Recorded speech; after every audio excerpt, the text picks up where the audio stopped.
Hello friends, welcome to SSC coaching centre. दोस्तों, SSC coaching centre के आप साथ जुड़े हुए हैं, आप हमारे चैनल के साथ जुड़े हुए हैं और आपको शॉर्ट ट्रिक सीखने को ना मिले, ऐसा हो नहीं सकता। जितने बच्चे हमारे साथ रेगुलर क्लास करते हैं, रेगुलर हमारी वीडियोस को देखते हैं, उनको अच्छे से पता है कि कितने अच्छे तरीके से यहाँ पर सिखाया जाता है, कितनी शॉर्ट ट्रिक यहाँ पर सिखाई जाती है, प्रश्न को कितने कम समय में सॉल्व किया जाता है, ये आपको बताया जाता है। तो जितने भी नए बच्चे हैं चैनल के साथ जुड़ जाइए, चैनल को सब्सक्राइब कर लीजिए। तो चलिए स्टार्ट करते हैं। पहला प्रश्न है, दो संख्याओं का अनुपात 1:1/2 है।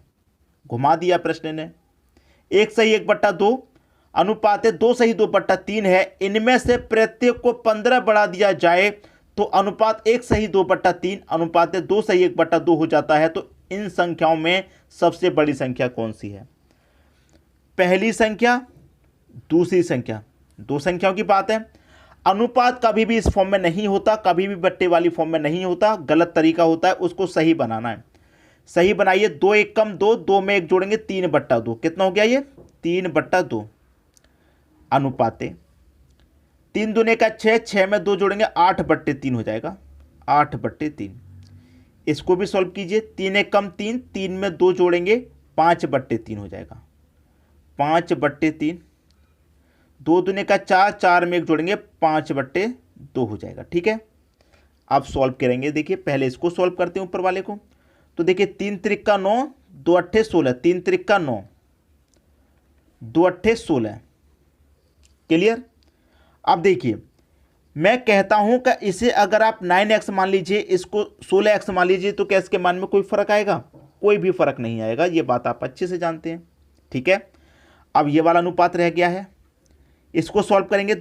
2 पंजे 10, 3 पच्चे 15, कटा लेंगे इसको तो 5 एकम 5 दूने का 10, 5 त्रिक का 15, 2:3 हो गया। कितना? 2:3 हो गया। प्रश्न में कुछ भी नहीं है, अनुपात का मतलब बटा होता है, आप जानते हैं। तो 9x बटे में 16x हो जाएगा। क्या कह रहा है कि प्रत्येक को 15 बढ़ा दिया जाए, तो इसको भी 15 बढ़ा दो और इसको भी 15 बढ़ा दो, तो अनुपात कितना हो जाता है? अनुपात इतना हो जाता है। इतने को हमने सॉल्व किया, कितना हो जाता है? 2:3। अनुपात का मतलब बटा, मतलब 2/3 हो जाता है। कैंची वाला गुणा 3 में का 27x हो जाएगा, प्लस 15 त्रिक का 45 बराबर 16 दूने का 32x प्लस 15 दूने का 30। एक्स वाले एक तरफ कर लो, 27x इधर जाएगा, 32 में से माइनस हो जाएगा, 32x है दोस्तों ये, क्योंकि 16 दूने का 32x है। तो 27 इधर आके 32 में से माइनस हो जाएगा, 5x बचेगा। 30 इधर जाके 45 में से माइनस हो जाएगा, तो 45 में से 30 गया, 15 बचेगा। 5x बराबर 15, 5 से 15 कटेगा 3 बार में, तो x की वैल्यू 3 आ गई। पूछ क्या रहा है? इन संख्याओं में सबसे बड़ी संख्या कौन सी है? जो अनुपात में बड़ा होता है वही संख्या बड़ी, अनुपात में बड़ा दूसरी संख्या है, मतलब 16। तो 16 त्रिक का कितना हो जाएगा? x का मान आपका देखिए 3 है, 3 का मल्टीप्लाई 16 से कर देंगे, 16 त्रिक का 48 हो जाएगा कि नहीं? 48 आपकी बड़ी संख्या है। पहला ऑप्शन हो जाएगा सही आंसर। सभी की समझ में यहां तक प्रश्न आ गया होगा, किसी को कोई समस्या नहीं होगी। अब देखेंगे अगला प्रश्न। अगला प्रश्न है, एक रकम साधारण ब्याज में 2 वर्षों में 2240 रुपये बनती है और 5 वर्षों में 2600 रुपये बनती है, तो रकम कितनी है? एक रकम 2 वर्ष में कितनी बन रही है? 2240, और 5 वर्ष में दोस्तों कितनी बन रही है? 2600 बन रही है।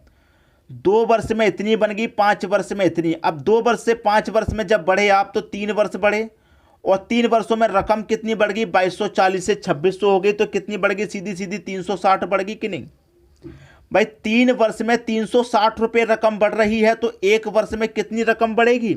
1 वर्ष में बढ़ेगी 120। तो 1 वर्ष का जो ब्याज मिल रहा है वो 120 रुपये का ब्याज है। 1 साल का ब्याज 120, तो 2 साल का ब्याज कितना हो जाएगा? 240। 2 साल का ब्याज 240। अब 2 साल में राशि कितनी हो गई? 2224। इसमें क्या है दोस्तों? 2 वर्ष का ब्याज भी शामिल है। तो 2240 में से 2 वर्ष में इतनी हो गई, 2 वर्ष का ब्याज जो लगाए उसे घटा दो। 240 रुपये 2 वर्ष का ब्याज लगाए, तो ब्याज को घटा देंगे, मूलधन बचेगा। 2240 में से 240 घटा देंगे, 2000 बचेगा, यही आपका मूलधन हो जाएगा, यही आपकी रकम हो जाएगी जो पूछी जा रही है, 2000। बी ऑप्शन क्या हो गया? प्रश्न का सही आंसर हो गया। क्लियर है? सभी को प्रश्न समझ में आ गया? अब देखेंगे अगला प्रश्न। अगला प्रश्न है, जल और दूध के एक मिश्रण का आयतन 40 लीटर है। मिश्रण जो है जल और दूध का वो 40 लीटर का है। किस किस का? जल और दूध।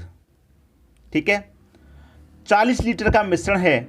जो भी मिश्रण होता है अपने आप में वो 100% होता है, ये बात आप जानते हैं। चाहे 40 लीटर हो, चाहे 50 लीटर, चाहे 10 लीटर, चाहे 5 लीटर, वो अपने आप में 100% होता है। यहां पर कह रहा है कि इसमें 10% जल है, जो जल की मात्रा है वो 10% है। अब 100% में थे, जब जल 10% है तो दूध की मात्रा 90% होगी, तभी तो दोनों मिलकर 100 होगा। अब कह रहा है कि इस मिश्रण में और कितना पानी मिलाया जाए कि नए मिश्रण में जल 20% हो जाए। जल अगर 20% हो जाएगा तो दूध की मात्रा 80% बचेगी, तभी तो मिलकर के 100% होगा। मैंने आपको क्या तरीका बताया, याद कीजिए। जो मिलाया जाए या घटाया जाए उसे काम में नहीं लेना। पानी मिलाने की बात कर रहा है, मतलब जल मिलाने की बात कर रहा है, उसे काम में मत लीजिए। कितना मिश्रण है? पहले 40 लीटर का। ऊपर वाली वैल्यू ऊपर रखिए, नीचे वाली को नीचे रखिए। 40 से 80 2 बार में कटेगा, 2 से 90 45 बार में कटेगा। पहले हमारा मिश्रण 40 था, 40 से कितना बन गया? 45। 40 से 45 बन गया तो कितना पानी इसमें मिलाया जाएगा भाई? 5 लीटर ही तो मिलाया जाएगा। पानी मिलाने की बात कर रहा था, कितना मिलाया जाए भाई? 5 लीटर पानी मिलाना पड़ेगा। बी ऑप्शन सही हो गया। बहुत अच्छे से समझ में आया होगा। किसी को भी प्रश्न समझने में यहां कोई समस्या नहीं होनी चाहिए, सभी को बहुत अच्छे से क्लियर हो गया। ठीक है, अब देखेंगे अगला प्रश्न।